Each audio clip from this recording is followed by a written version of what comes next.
Si vous saviez à quoi il pense quand il vous appelle, vous viendriez pas. Il pense à ce qu'il pourrait manger. Un bon coup de doigt. Ah oui. Tiens, il y en a une, elle tend son cou. Hein? Vous êtes belle, hein? Oh bah oui. Hein? Quoi? Pour Noël. Un peu beaucoup pour deux. Ah oui, vous êtes belle. Ouais. On va pas vous manger, vous. Hein. Oui. Qu'est-ce que vous racontez? Elles vont boire? Ah oui, tiens. Elles sont parties boire toutes. Ah bah fait chaud, hein. Oui.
Ces hommes qui à cette époque ont travaillé sur ces terres. Difficile, mais certainement pas impossible. Seul le temps pourra peut-être répondre à ces attentes. Petit à petit, avec les hasards de la vie et beaucoup de patience, quelques-uns de ces mystères se dissipent pour rentrer dans le fil de l'histoire et de la connaissance. Plus proche de nous, certains noms de familles qui possédaient énormément de terres à l'est de Sarlat font surface, comme notamment le nom d'Albret, ou encore ce siècle ont ainsi s'écoulé pour ces cabanes, 3 longs siècles où l'intérêt des hommes ne s'est jamais tari, où des générations d'hommes les ont utilisés, les ont entretenus et les ont restaurés.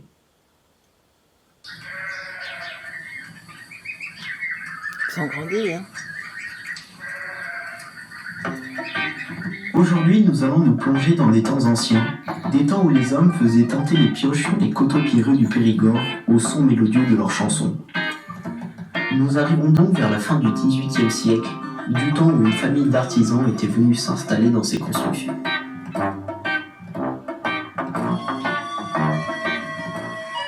celle-ci se trouvait le tisserand qui œuvrait à la confection des draps.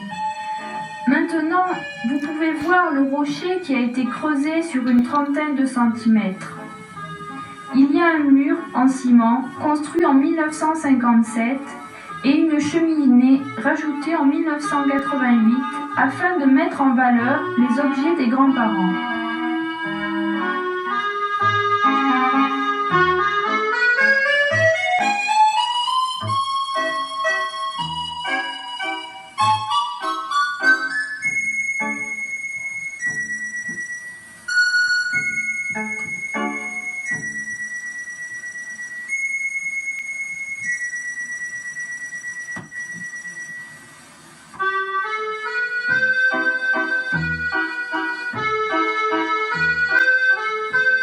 Juste à côté se trouve celle du bourrelier qui faisait des selles de chevaux et tout autre article de cuir. Plus tard, elle a servi de séchoir à châtaigne et maintenant d'étable pour les oies. Donc elle rentre les oies le soir.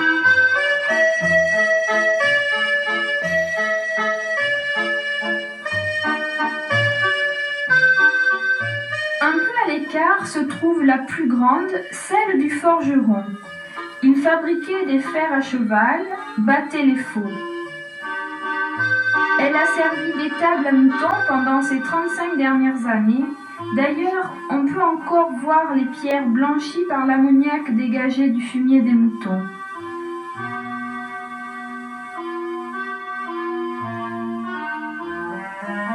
Vous y verrez le soufflet de forge. Bien entendu, ces artisans, pendant 2 générations, ont entretenu les constructions et les ont sauvées. Pourtant, aux environs de la guerre de 1870, la vie s'est lentement éteinte, laissant à la nature ses chefs-d'œuvre de pierre. Les années passent, le lierre, les ronces et autres plantes s'emparent des lieux. Des pierres bougent puis tombent, l'eau commence à rentrer dans la maison. Pourtant, une trentaine d'années plus tard, d'autres hommes ont voulu venir s'y installer, mais sans succès. Il faudra attendre 1950 pour y voir venir Monsieur et Madame Peirault.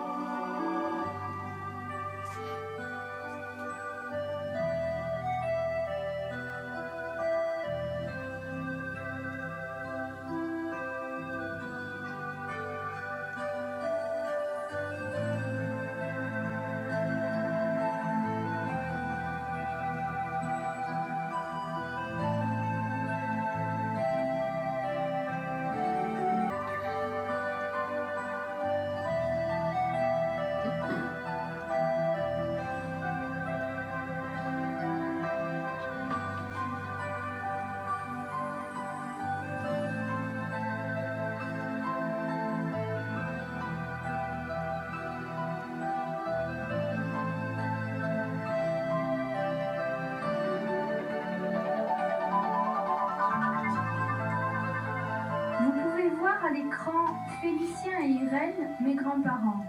C'est donc grâce à eux que les cabanes sont ce qu'elles sont aujourd'hui.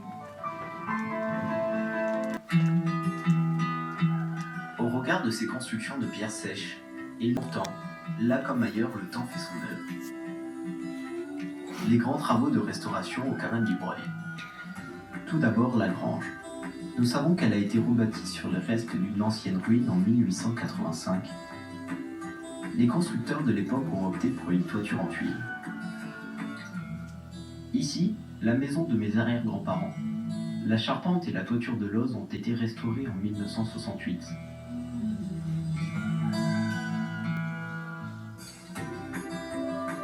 Deux ans plus tard, en 1970, ce fut le tour de la toiture extérieure de la cabane des Eaux. Également restaurée la même année, la toiture du groupe des 3 cabanes située le plus au nord.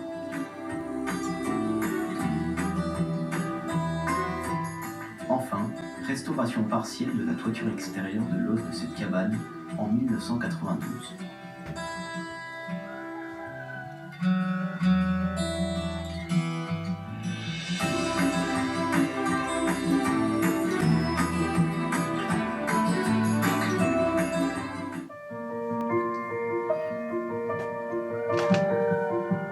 Avant de continuer notre voyage, attardons-nous sur le mot cabane. Beaucoup de visiteurs me demandent, est-ce que les cabanes sont des moris?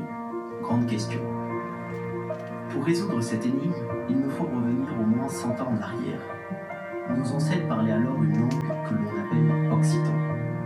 Donc, comme beaucoup de langues vivantes, les mots changeaient de signification suivant la région, et même d'un coteau à l'autre. Aujourd'hui, on peut dénommer or, cabane ou bourri.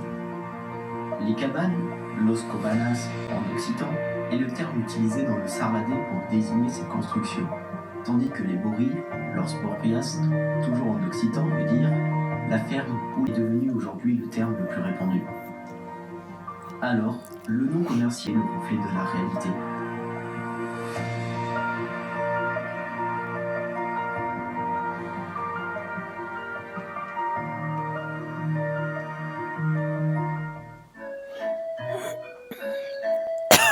Aux cabanes du Breuil, vous ne verrez pas que des pierres, vous pourrez admirer la nature.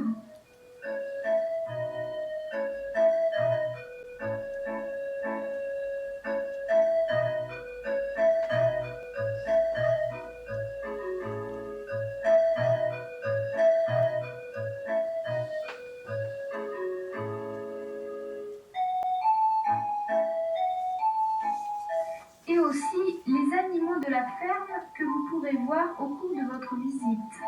Suivez les guides.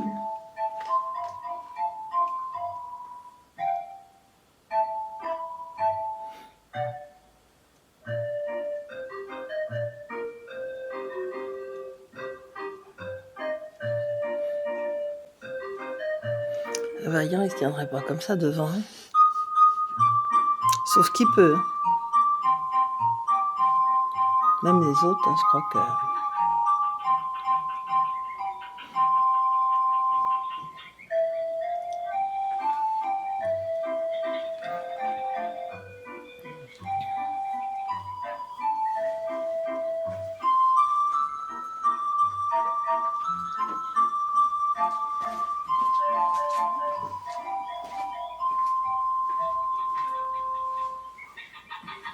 Juste avant d'arriver dans cette Tiens, salle, la petite vous dame. avez pu voir un chantier de construction en pierre sèche débuté en 1989.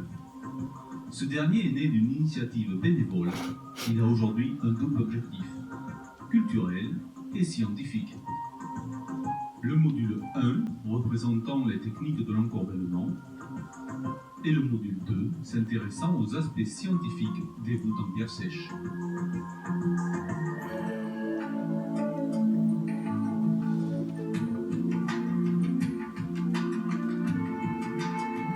Ici, les travaux ont commencé en 1989 et mettent en œuvre la technique de l'encorbellement.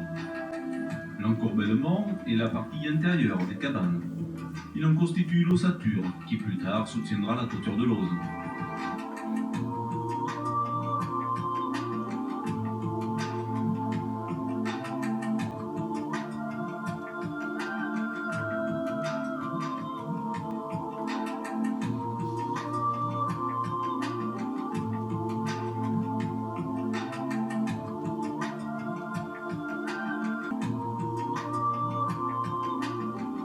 Les travaux du module 2 ont débuté en 1998 et sont consacrés aux recherches de techniques de construction de voûtes romanes en pierre sèche. Attention, Il n'est pas encore passé à celle-là. Ce ne sont pas des encorbellements. D'ailleurs, le sas d'accès au module 2 nous donne l'occasion de différencier ces deux techniques. Ici, l'encorbellement, les pierres sont montées à l'horizontale. Maintenant, la voûte, vous pouvez constater que les pierres passent progressivement de l'horizontale à la verticale. En entrant dans le module 2, on peut voir une voûte romane ogivale ou arc brisé, dont les pierres sont taillées uniquement sur la face visible. Elle est surplombée par une voûte plein cintre en pierre taillée sur 5 faces. Juste à côté, un appareillage de construction de chapelle qui, plus tard, sera couvert par des voûtes d'arêtes. Et enfin, une curiosité de notre part, un four à pain construit à l'ancienne. Ce chantier n'est pas terminé. Il témoigne qu'aujourd'hui, il est encore possible de restaurer du patrimoine roman en pierre sèche, afin qu'il reste témoin de l'histoire des hommes pour les générations futures. Nous vous rappelons toutefois que ce chantier est encore en cours de construction et que pour votre sécurité, l'accès n'y est pas autorisé.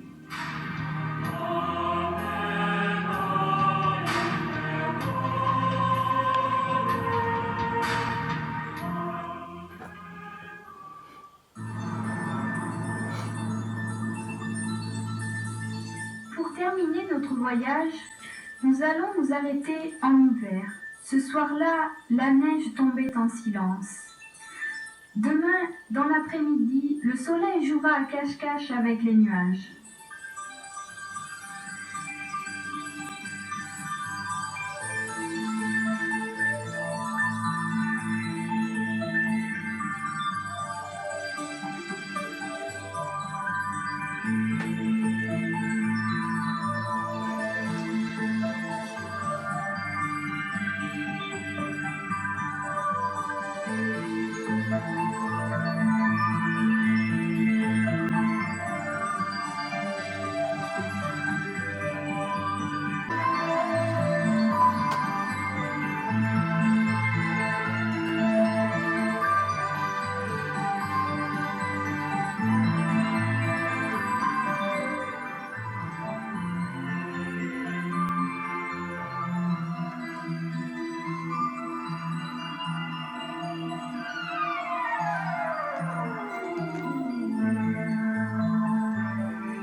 Ah, il neige tous les ans ici. Oui, dis donc.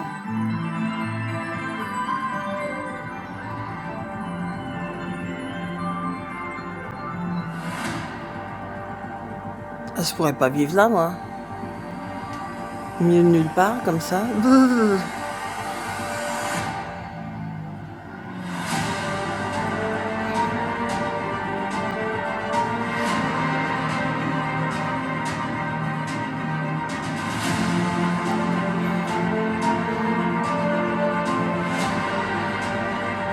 Tu dois pas faire ça dans la maison, là.